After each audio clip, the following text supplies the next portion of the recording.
할렐루야. 할렐루야. 오늘 참 좋은 날입니다. 오늘 비가 와서 너무 좋습니다. 저는 생명이 싹트고 오늘 오시는데 비 오는데요. 그래. 비가 왜요? 캘리포니아는 비가 안 와서 얼마나 지금 힘들어하는데요. 이 생명의 비를 주신 주님 은혜의 단비 주실 줄 믿습니다. 오늘 진주도 수술 마치고 반가워요. 우리 큰 수술 마치고 건강에 돌아왔어요. 감사해. 고마워요. 얼굴 새카맣게 타신 권사님. 꼭 마오이족처럼 그렇게 탁 등치도 있고, 저분이 60 환갑 맞으셔서 지난주에 멕시코 칸쿤에 다녀왔는데 얼굴이 얼마나 새카마지네. 계속 웃었어요. 등치도 비슷해가지고 원주민이 오신가 싶었는데 오늘 여행 잘 다녀오신 줄 믿습니다. 오늘 식사 많이 하시고 오늘 환갑잔치 대신 축하 또 받으시길 바랍니다. 지난 금요일부터 하나님께서 저에게 우리 교회가 예배가 좀 활성화되고 또 우리 힘있게 찬양하면 좋겠다, 예배드리면 좋겠다 해서 저에게 주신 감동이 아멘의 생활합니다. 그래서 우리가 하나님 말씀 들을 때마다 아멘, 또 우리 기도할 때 앞으로는 우리가 이렇게 훈련해야 될 거예요. 앞에서 누가 기도하든 하나님 감사합니다 그러면 그냥 가만히 계시지 마시고 그 기도를 내가 받아서 내가 하는 것처럼 하는 거예요. 하나님 감사합니다. 모든 회중이 아멘. 오늘도 비 주심에 감사합니다. 그럼 여러분도 다 같이 아멘. 그러면서 기도가 내 기도가 되고, 한번 해보세요. 달라집니다.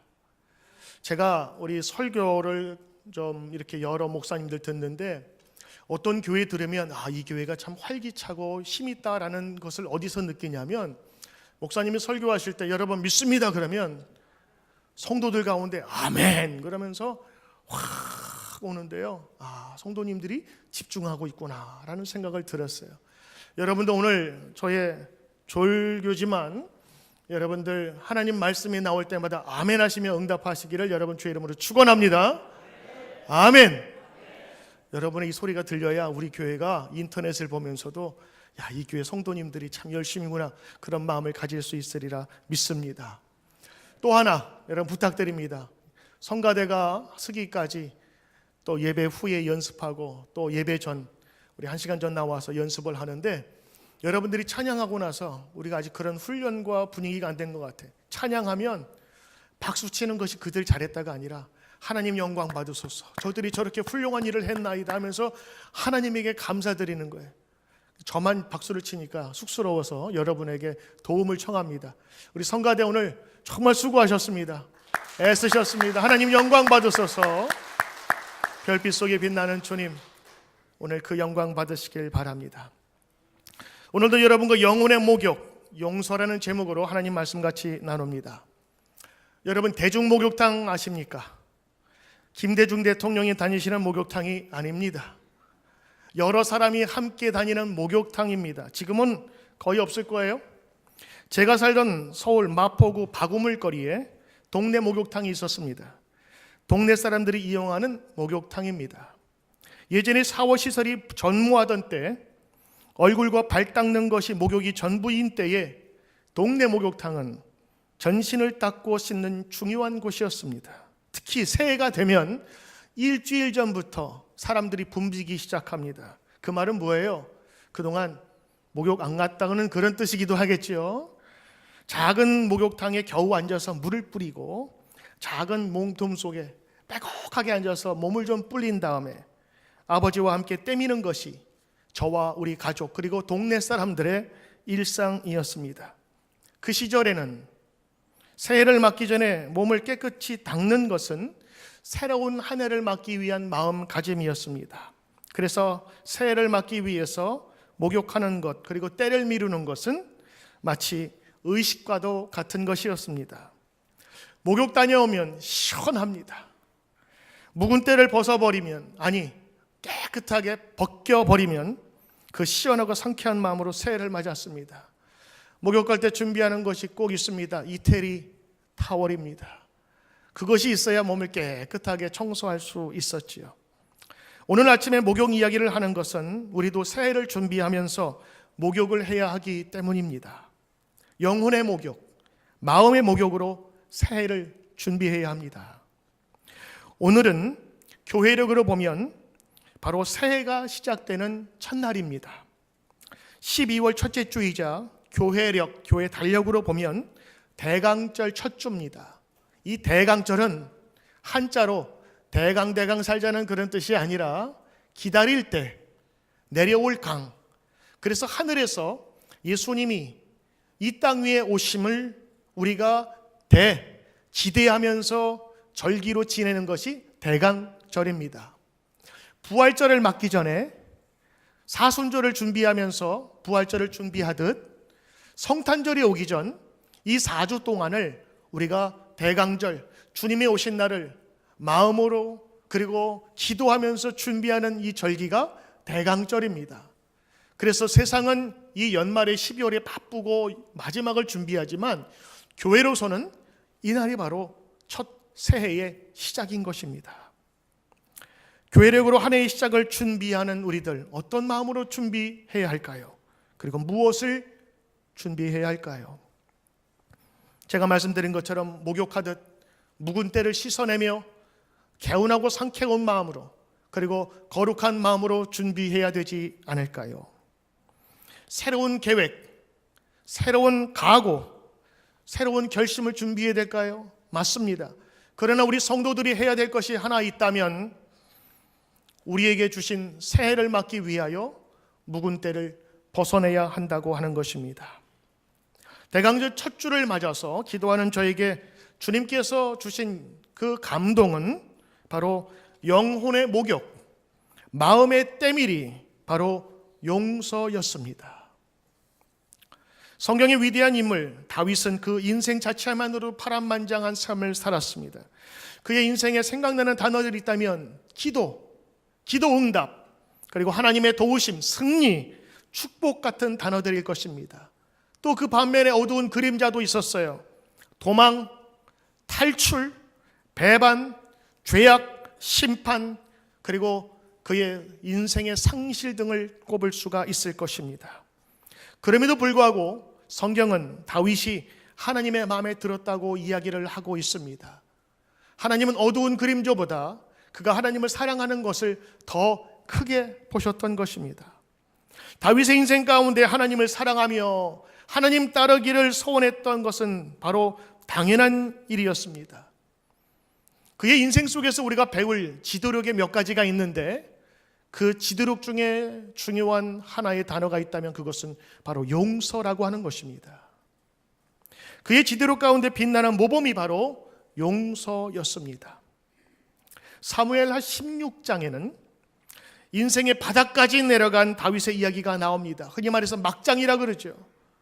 끝까지 가서 이제는 더 이상 나갈 수 없는 막다른 골목까지 갔습니다. 그것은 아들 압살롬에게 반역을 당하여 모든 것을 다 잃어버리고 피난길을 떠나게 되는 것입니다. 비참합니다. 배도 고픕니다. 춥습니다.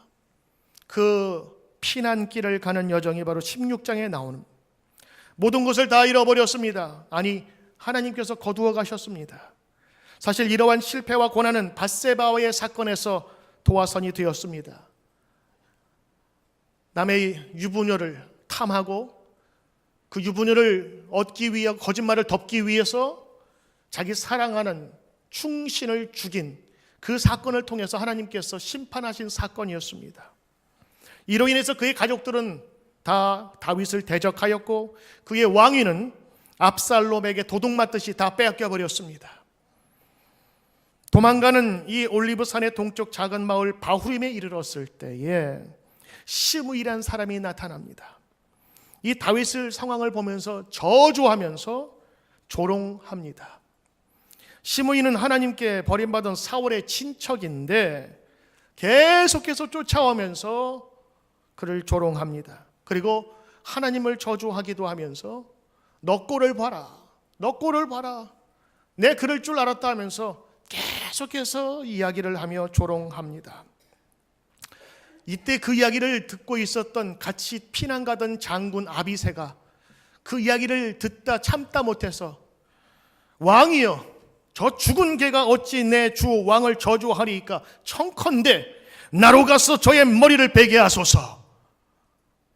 괜찮죠? 감정이? 이 톤으로 했을 것입니다. 내 저 소리 정말 듣기 싫은데 내가 가서 한 칼로 베어서 내가 오겠습니다라고 하는 것입니다. 이 정도 되면 피가 거꾸로 솟을만 하지 않습니까? 사람이 평온할 때 자기를 조롱해도 기분 좋지 않은데 지금은 쫓겨가는 피난 생활에 배도 골았을 것이고 어디 인정받지 못해 더군다나 자기 아들한테 배신당해서 비참하게 가는 서글픈 인생길 걸어가는 피난길에 시므이가 나와서, 그것도 사울의 친척이었던 그 시므이가 와서 조롱하는 거예요. 야 이놈아, 너 잘됐다. 그럴 줄 알았다.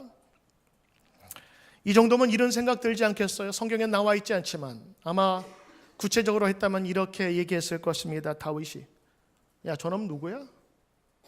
도대체 웬 놈인데 와서 내 마음을 저렇게 긁거나? 내가 지금 형편이 좋은 형편도 아닌데 당장 끌고 와. 가서 죽일 것도 없어. 와서 내가 직접 처단하겠어. 끌고 와. 너 오늘 잘 걸렸어. 오늘 딱 좋은 날이야. 너 죽기. 다 그러면서 아비새에게 부탁했을 것입니다. 이게 사실 보통 사람의 이야기겠죠. 그래야 하는데 성경의 다윗은 저의 생각과 달랐습니다. 이러한 시므이의 태도에 격분한 다윗의 신하들 모두가 다 격분한 상태예요. 시므이를 죽이려 했으나 다윗이 이를 말리면서 다음과 같이 이야기를 합니다. 저를 그냥 두고 죽이지 마라. 그가 나를 저주하는 것은 하나님이 허락하셨기에 할 수 있는 것이다. 내 몸에서 난 아들도 나를 죽이려 하거늘 하물며 저 사람이랴.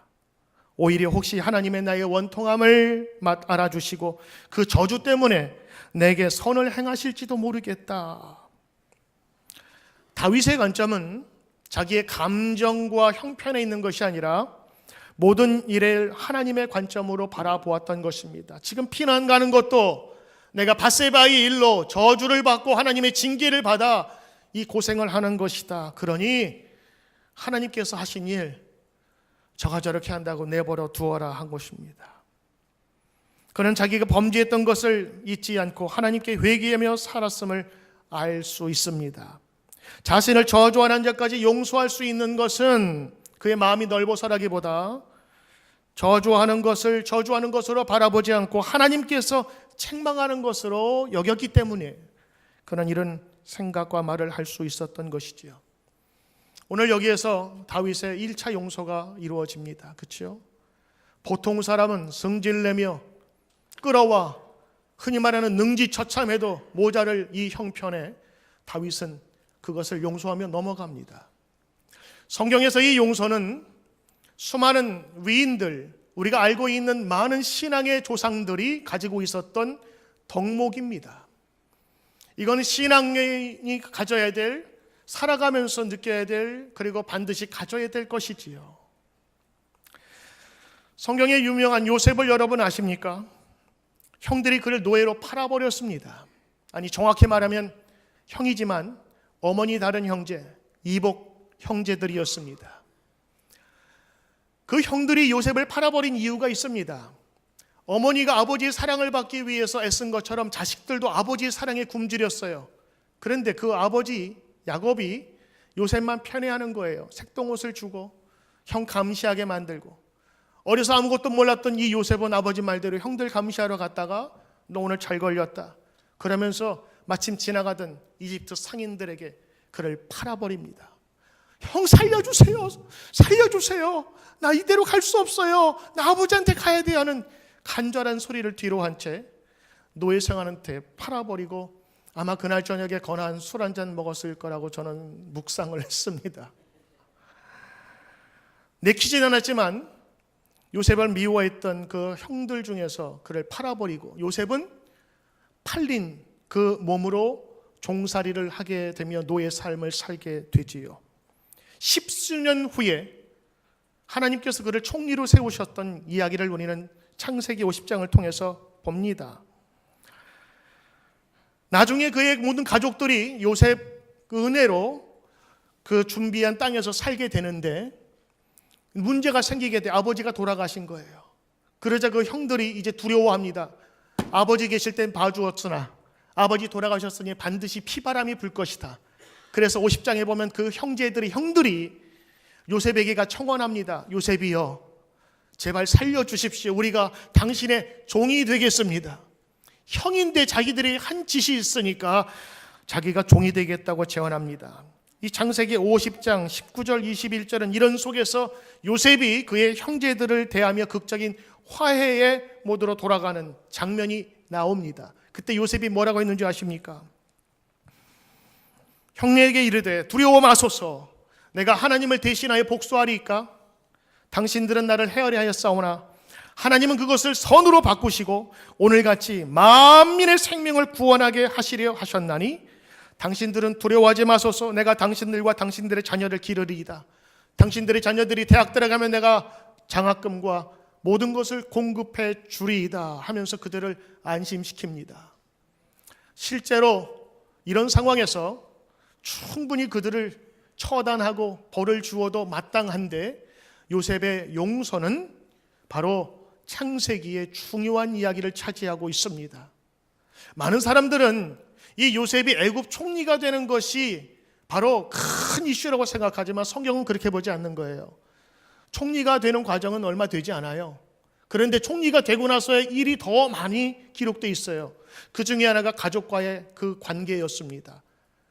어려울 수 있는 가족 관계를 한 사람이 하나님의 은혜로 용서를 함으로 인해서 그 모든 가족이 살게 되었을 뿐만 아니라 그 가족이 명문가가 되게 되는 것이지요.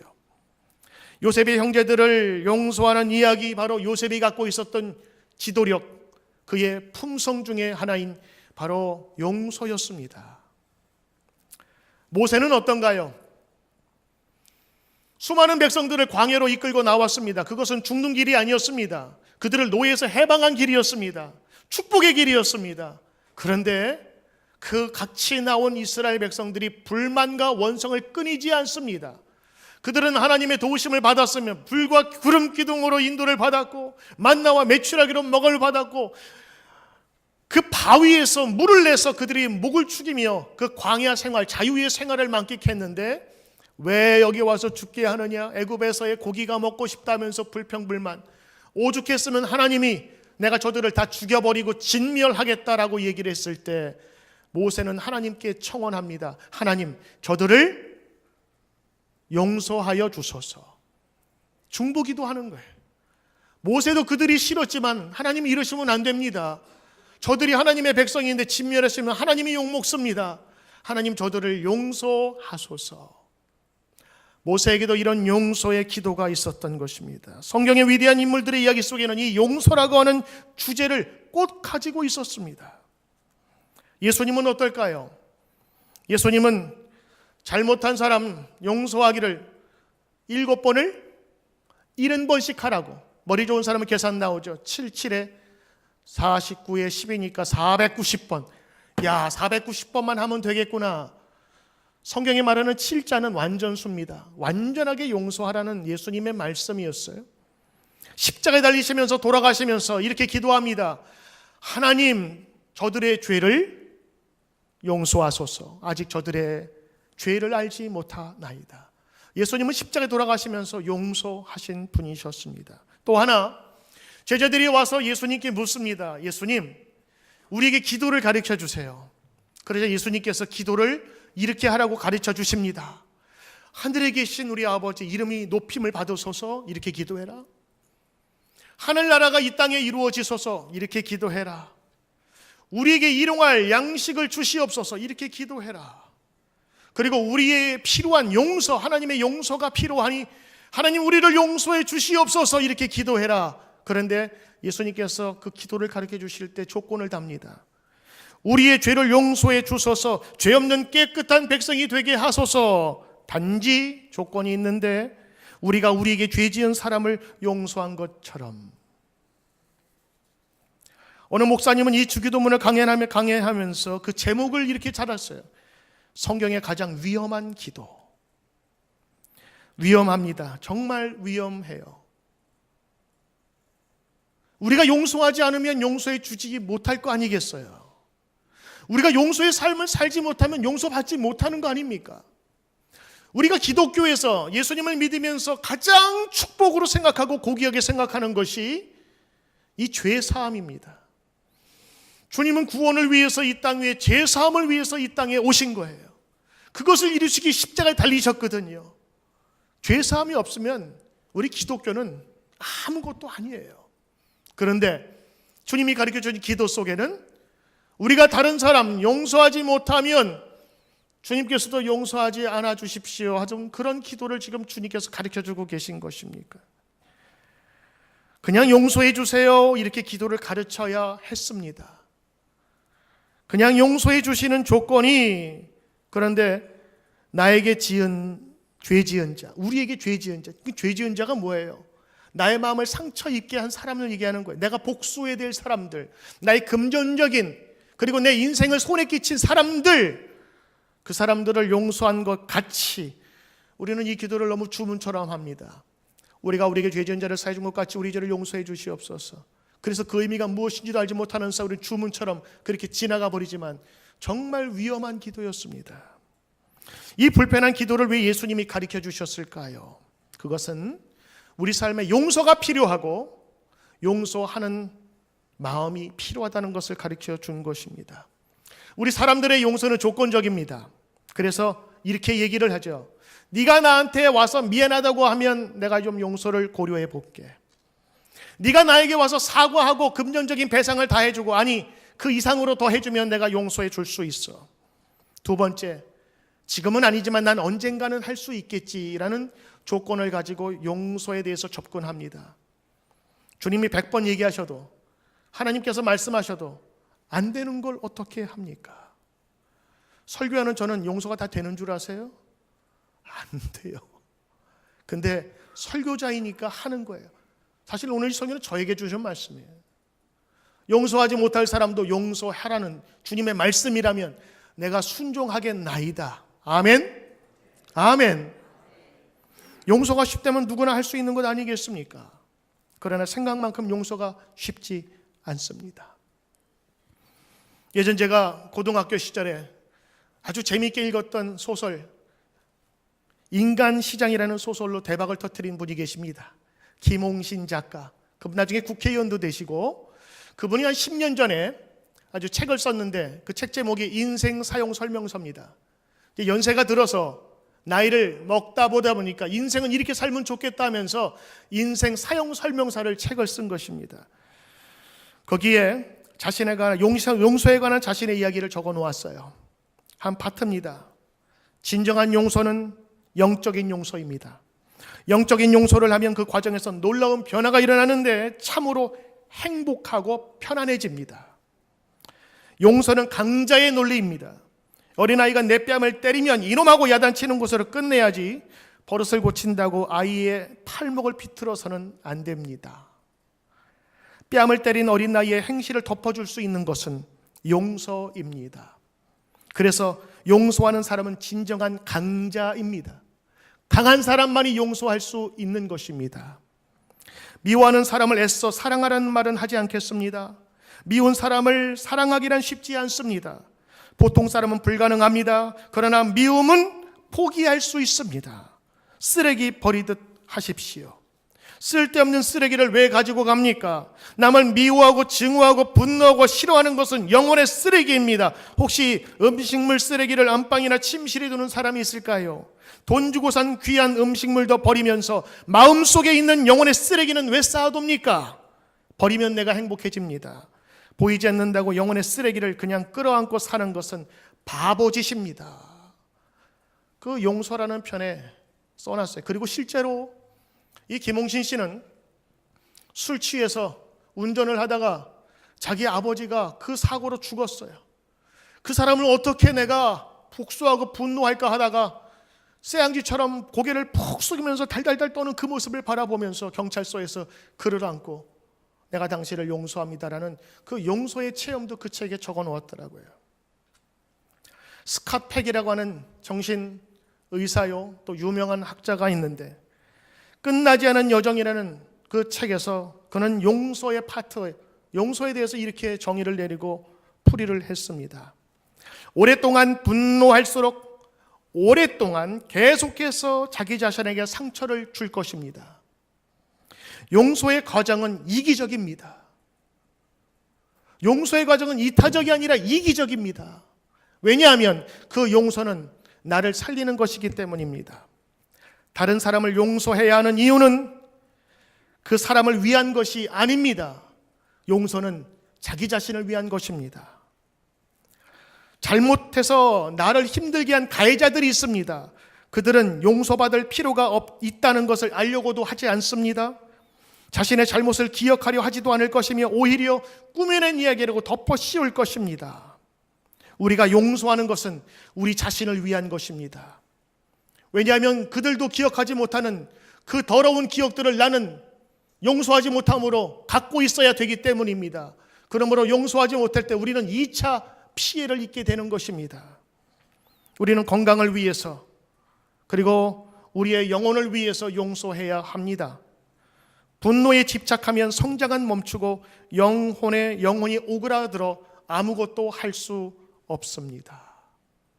저는 용서의 개념을 주님께서 용서하라시니까 용서하겠다라는 결심하는 것도 좋지만 오늘 이 정신분석 학자의 이야기를 들을 만한 것입니다. 용서하지 않으면 그것은 나의 인생을 오히려 오그라뜨리고 성장하지 못하게 하는 발목 잡는 것이 된다고 하는 것이에요. 그러니 용서는 이기적, 자기 자신을 위한 것이라고 하는 그 말에 저는 동의합니다. 그러기 위해서도 용서는 필요한 것입니다. 다윗은 이 시므온을 하나님의 허락하심 가운데 보게 되었어요. 그래서 넘어갈 수 있었어요.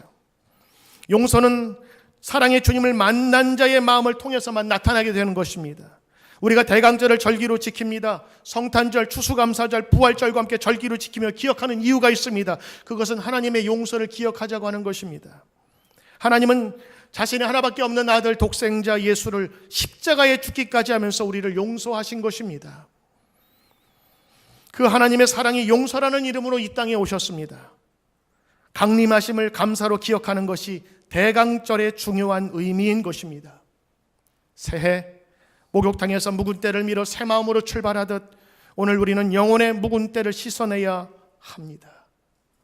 더럽고 갖추어진 이 분노, 그리고 그 생각만 하면, 그 사람을 기억만 하면 끓어오르는 분노를 우리는 가지고 새로운 날을 시작할 수 없습니다.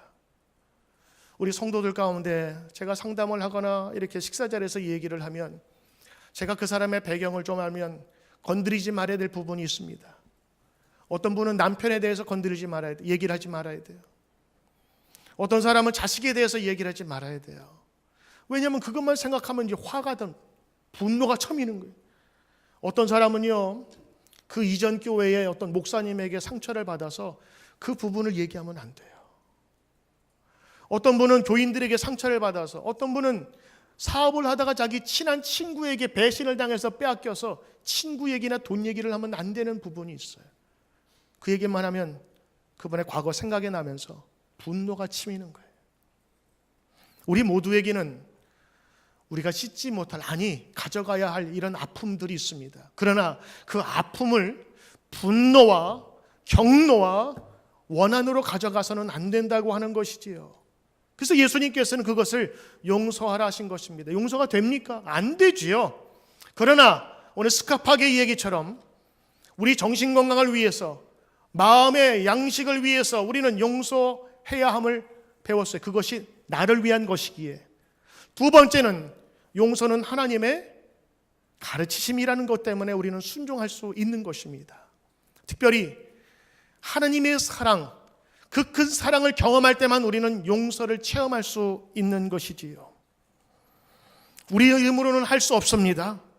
오직 하나님의 크신 은혜로 주신 예수 그리스도의 십자가의 보혈의 능력으로만 할 수 있는 줄 믿습니다. 다윗은 잃어버린 빼앗긴 나라를 다시 찾아 왕으로 돌아오면서 뼈저리게 느꼈습니다. 하나님께서 하셨습니다. 죄 지은 나를 다시 한번 용서하시고 세워주셨습니다. 그래서 내가 다시 왕으로 복귀할 수 있습니다. 밧세바의 큰 범죄 속에서도 징계하신 이 고통에서 건지시고 자신을 용서하신 하나님의 은혜를 그가 경험하게 되었습니다. 그래서 자신에게 해를 가하고 저주를 품은 시므온을 용서하게 되는 것입니다. 하나님은 우리를 용서하시되 티끌도 남지 않고 용서하신다고 말씀하셨습니다. 히브리서 10장 17절, 또 너희 죄와 너희 불법을 내가 다시는 기억하지 아니하리라. 할렐루야. 우리를 이미 그렇게 용서해 주셨어요. 그 용서가 크고 우리에게 감당할 수 없는 하나님의 은혜라면 작은 용서 우리가 못해줄 게 무엇이 있겠습니까? 우리는 예수 십자가의 죽음이라는 큰 빚을 진 사람들입니다. 생명을 바쳐 우리를 위해 용서하신 예수님의 은혜를 기억하며 용서함을 배우십시다. 새해에 더러워진 우리의 때를 벗기듯 우리가 가지고 있었던 용서하지 못할 사람을 예수 그리스도의 이름으로 용서하는 하나님의 사람이 되길 주의 이름으로 축원합니다. 다윗은 오늘 성경 읽은 것처럼 왕으로 복귀할 때에 언제 그랬냐는 듯이 베냐민 지파 1000명과 여러 나룻배를 준비하고 온 이 시므이를 맞이하게 됩니다. 시므이가 왕에게 삼배를 차리면서 왕이여 서오시옵소서, 내가 잘못했나이다. 그때는 내가 아무것도 모르고 까불었나이다. 나를 용서하소서, 나를 살려주소서 하면서 절을 하면서 용서를 구합니다. 성경에는 그가 진짜 회개했는지 나오지 않아요. 제가 볼 때 거짓으로 할 수도 있어요. 근데 다윗이 보기에는 진실성으로 느껴지겠어요? 아니면 요놈이 살려고 지금 이렇게 간사하게 하는 것처럼 보이겠어요? 다윗의 입장에서는 요놈이 살려고 베냐민 지파 1000명 데리고 왔죠. 그리고 배 준비했죠. 준비 다 했구만. 그러나 나 용서 못해 하면 그건 죽는 거예요. 성경에는 그 배경은 잘 나와 있지 않지만 이런 간절한 시므이에 대해서 이 다윗이 뭐라고 얘기하냐면 내가 너의 목숨을 해치지 않겠다. 맹세하마. 그러면서 그를 용서해 줍니다. 그 용서가 왜 가능했을까요? 그는 하나님의 은혜를 입은 자였임을 알았기 때문입니다. 그가 마음이 좋아서 용서한 게 아니었어요. 하나님께서 죄 지은 나를 용서해 주시고 다시 왕으로 세워주신 그 은혜를 다시 한번 기억을 하니까 그때 너도 모르고 까불었지? 그래, 그거 뭐 대수냐? 다시 한번 잘하면 되지. 내 너 안 죽이만 하면서 용서해 주신 것. 다윗을 바라보면서 그가 호인이었고 인격이 좋다라고 저는 생각하지 않습니다. 그는 범죄자였어요. 잘못한 일도 많았어요. 우쭐거리는 일도 많았어요.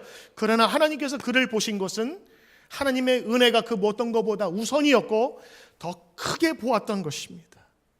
그 큰 하나님의 은혜를 보니 작은 잘못, 나에게 잘못한 사람을 용서할 수 있게 된 것이지요. 오늘 이 전체적인 다윗의 이야기를 찬송가에서 찾으면 아마 304장에서 찾을 수 있을까요? 하늘, 별, 그 높은 곳에서 이 땅 위에 강림하셨어. 우리의 죄를 용서하신 주님, 그 사랑 크고 큽니다.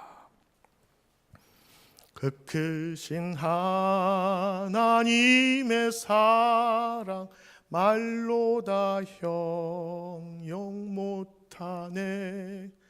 저 높고 높은 하늘에서 이 낮고 낮은 땅으로 죄범한 영혼 구하려 하나님 아들 보내사 화목제로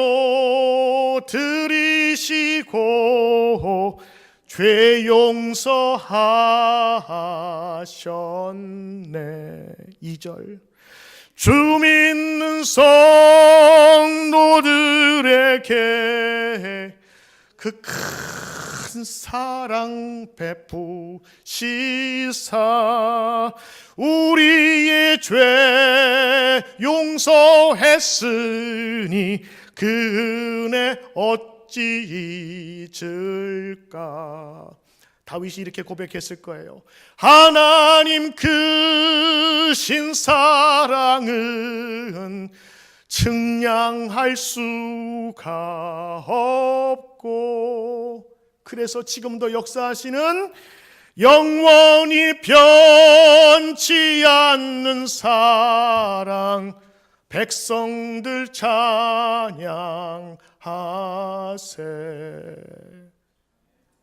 그래서 시므온을 용서해 줄 수 있었던 것입니다. 저는 여러분들에게 무조건 용서하라고 이야기하고 싶지 않습니다. 용서는 쉽지 않은 것입니다.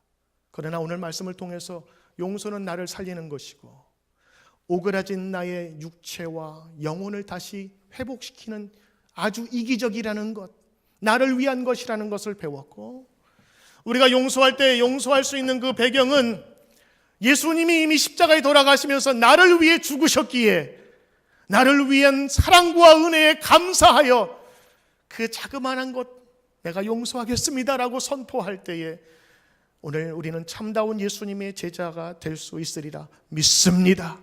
새해를 시작하며 우리 묵은 때를 벗듯 우리 용서로 이 새해를 시작하는 뉴드림 교회의 모든 성도 되시길 주의 이름으로 축원합니다. 기도합니다.